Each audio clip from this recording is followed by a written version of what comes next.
Happy Saturday sa lahat! Kumusta tayong lahat? Kumusta ang ating pangkabuhayan? Usapang pangkabuhayan tayo mga idol. Bakit kailangan ito? O hindi lang pulos pagre-reels, kailangan din natin ang ating pangkabuhayan. Oo.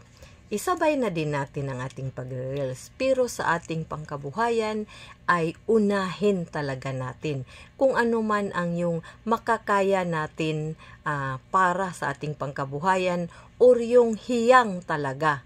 Yun bang kung ano ang gusto natin at yung ano din ang nag-click.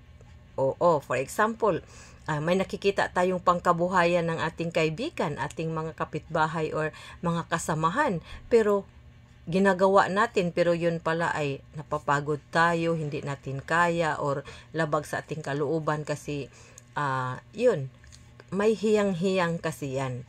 So kung saan tayo hiyang sa ating pangkabuhayan ay doon tayo at yung nakikita natin na parang doon talaga kumikita. Siyempre yung may mga trabaho ay given na yun kasi trabaho man ang pangkabuhayan. Pero tungkol sa mga business or mga sideline, for example, may trabaho na tayo tapos mayroon pang pangkabuhayan na sideline.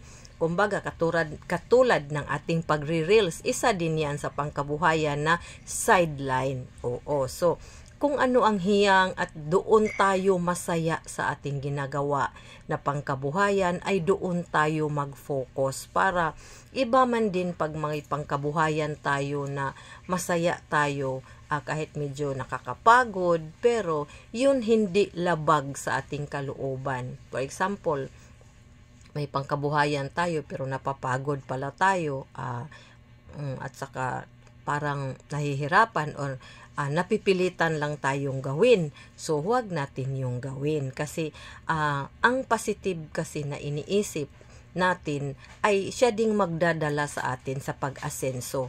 Yun bang sabay pagiging masaya sa paggawa ng ating pangkabuhayan. So, yun lang mga idol, kahit anong klaseng pangkabuhayan meron tayo for as long as wala tayong inaapakan na tao. Pangkabuhayan na naaayon din sa kalooban ng Panginoong Diyos. So, doon tayo mag-focus. So, sana nakatulong at mag-ingat tayo.